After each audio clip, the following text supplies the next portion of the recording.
How's it going, everybody? Today I've got another creepypasta, and I've been doing these, but the last creepypasta I did, I mentioned Huntsville camping trip was a creepypasta that I enjoyed, that I figured I'd do one day. So why not do it sooner rather than later?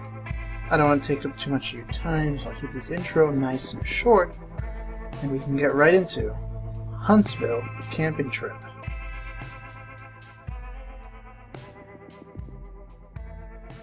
I went camping about 3 weekends ago in the Huntsville National Forest in Texas. Me and 3 friends that came home for the weekend, they're all in college, and usually we all get together at least once a year. Old friends from high school. For the camping trip, we plan to go backpacking deep in the forest, live off the fish that we catch and animals that we can trap. We've been doing this for a while in Texas and in numerous places, such as Arizona, Colorado, if anyone's familiar with the Spanish Peaks there, and New Mexico. So we're pretty much used to anything you'd encounter out there. It was my turn to pick where we went camping, so I chose Huntsville. More accurately, it's Huntsville, New Waverly. So we drive up there and park our car in a camping spot and start walking off into the forest. We've had some laughs along the way, everyone catching up with each other's lives. We walked until it started to get dark, and then we set up camp where we stopped. Everyone gathered wood to make a fire, and we set up our tent. And we do what we always do.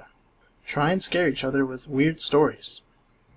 Around this time, we started to smell something very faint. It was noticeable, but not overbearing. We couldn't put our finger on what it was, so we just carried on. Mike had to go take a piss, and he walked off into the forest. A second later, he came running back, piss all down his jeans like he'd missed really bad. Immediately, we all crack up and throw some jokes at him. Then we notice that he was white as snow and trying to catch his breath. He starts screaming for us to follow him and runs off. We all get serious and go follow him, not knowing what the problem was. We start to hear a faint scream and crying in the distance, in the direction we were running. It was pitch black away from camp, and Mike had the only flashlight. We left ours at the camp, he had his from his trip taking a piss. So at this stage we didn't have much of a choice but to follow the light, which was frantically pointing here and there in front of him. The scream gets closer and Mike starts to slow down.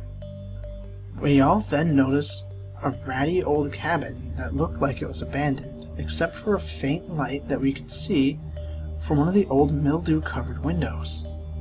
The crying was intense. Whoever it was couldn't breathe enough to let out a full yell. We all followed Mike up to the front door, and we could all hear the crying coming from inside. As soon as he knocked on the door, it stopped. We all waited and heard really heavy footsteps walking fast to the door. There was a giant slam against the door and the sound of a bolt unlocking. Then, nothing. We waited for a bit, knocked a few more times, but still nothing happened. We walked around the house. There was no fucking way any of us were leaving each other's side, and noticed a window, which was a good way up. Alex took a deep breath and asked us to give him a boost so he could see inside. Me and Mike lifted him up to the window. We watched him brush away dirt and webs from the window and place his face close to the window and try to see something. There was a quick beat, then suddenly he breathed in real fast and let out a loud scream. Then he fell back down from the window, screaming bloody murder the whole way. We all tried to calm him down, but he was hysterical. We went to him, but he started to shake, punch, kick, you name it, and then took off towards the camp. None of us wanted to be separated, so we all ran close behind him. We caught up to him and grabbed him and set him down. Fire was dying, so I grabbed some nearby wood that we collected and added it to the fire. My hands were shaking and I had to do something. I went back to Alex and we all tried to calm him down. He wouldn't. He kept screaming and was breathing so hard that he eventually fainted. All of us are terrified now, and we all kept the fire high until sunrise. Periodically, Alex kept waking up, screaming just like before. By sunrise, he was up and looked catatonic, just mumbling to himself and whimpering. Mike and I decided to go look at the cabin now that it was daylight. We searched where we thought it was, except there was nothing there. Nothing at all. The indistinct smell from last night had grown into a very strong smell of something dead, something stale. We headed back to the camping site. When we got there, we found Alex had chewed into the sides of his face and swallowed so much blood that he was throwing up. John was at his back, and he looked like he was about to die from exhaustion. I guess we all looked that way. I just didn't notice until I saw his face. Alex said quietly that we need to leave. Now. We all started to pack up the tent. It started to rain really heavily. It was about noon. And the sky started to grow really dark.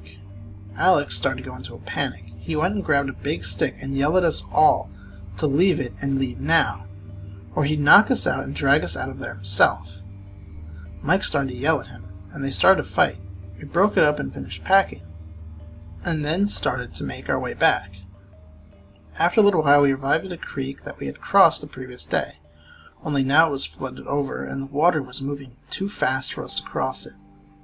Alex started to scream again, yelling at Mike for taking his time packing up the tent. We could have gotten out of here. And this went on for a while until we finally convinced Alex to calm down and tell us what happened. He said as soon as he put his face to the glass, a face on the other side did the same thing and started to smile really big. It had dark eyes and a dark mouth, which was much bigger than Alex's. As the smile got as large as it could, a giant shadow behind it spun something down and sliced its face off. The face was stuck to the window, and he said it started to laugh quietly as it slid down. Mike, still pissed off, and though he wouldn't admit it, beginning to get freaked out, started to argue with him again. We eventually started to follow the creek for a way to cross. We then started to see toys floating in the creek. Really old toys, old Barbie dolls and baby dolls. This wasn't like any old trash floating in the creek though. This was a lot of Barbies, a lot of baby dolls. One washed towards the side and Mike picked it up. It had some kind of voice chip that was dying and started to say some gurgling words we couldn't understand, followed by its sad excuse for laughter. Then it sounded like it was whispering. We thought the batteries must be dying. He threw it down. We kept going and the sun was starting to set. Alex was freaking out more now and was whimpering and breathing heavily. We all started to see shadows move behind trees, something we all called bullshit on until we were seeing it. It was barely light out, and we stop as we see the cabin right in front of us. None of us knows what to think. Mike says, "This is bull. I'm going in there." Alex tries to stop him. We all do. All of us just wanted to go home. Mike says to all of us to fuck off and do our own thing. He doesn't care anymore. This is all bull. We started to hear hundreds of the same sort of baby dolls before, laughing, whispering, and trying to sing. We start to move forward past the cabin. All of us kept pushing forward. We smelled something dead in the air, something stale. The same something as before. We started to hear someone crying and then something screaming. We kept going. We eventually crossed the creek and left the woods. We all get back to our vehicle and got in. It's pitch black, and we drive. We were about to get on the 45 to Houston, but the road is under construction and can't be accessed. It points to a detour. So we head towards the detour. It seems to be a small, bumpy dirt road going into the woods. We then see a young girl come up to us. She looks like she was in trouble, young and pretty. She approaches the passenger side door and she looks like she's really drugged up or beaten up. Alex doesn't roll down the windows, nor does he open the door. She reaches for the handle and he immediately locks it. She puts her face on the window and starts to smile. Really big. We floor it. Alex starts to cry and scream, and we're all breathing heavy. We finally cut on a street that takes us to the 45, and we take it the whole way. When we get back to my apartment, everyone doesn't know what to say, and we all break apart to go our own separate ways. Mike messages me later and says he's going to go back. I try to convince him not to, and all he does is say it was our own minds that were screwing with us.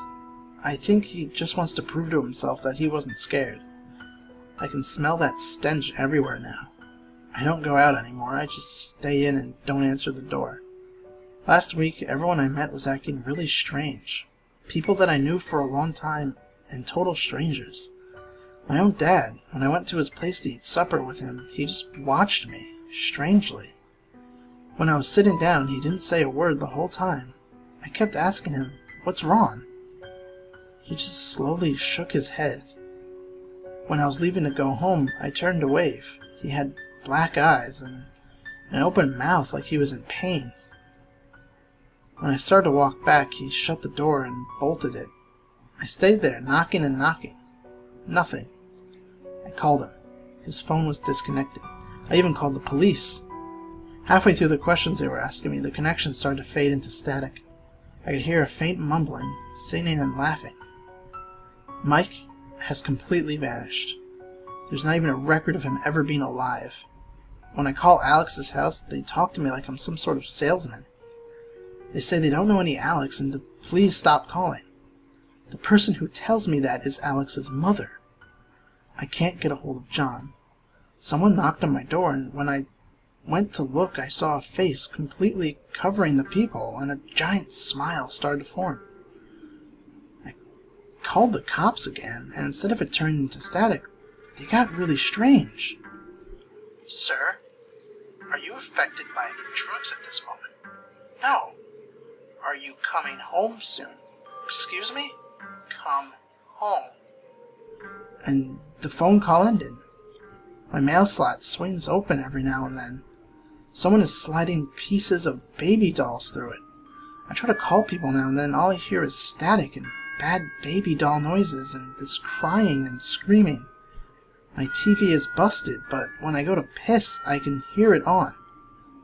Whoever lives above me started to scream in pain and crying deeply recently. I hear giant footsteps from their apartment. I hear bangs and something falling to the ground. From the neighbors to the right of my apartment, I hear what sounds like a baby that never gets tended to, and then it sounds like a baby doll's whose batteries are dying. My phone has been ringing now, and it's Alex telling me things in a language that I've never heard of before, nor could I ever manage to repeat. I kept getting emails of pictures of black and small colorations. Now I can't even access my email. Someone knocks on the door. Then they slam against it. I hear the bolts unlocking one by one, and I run to make sure to lock all of them back. Then I sit down, and I begin to cry.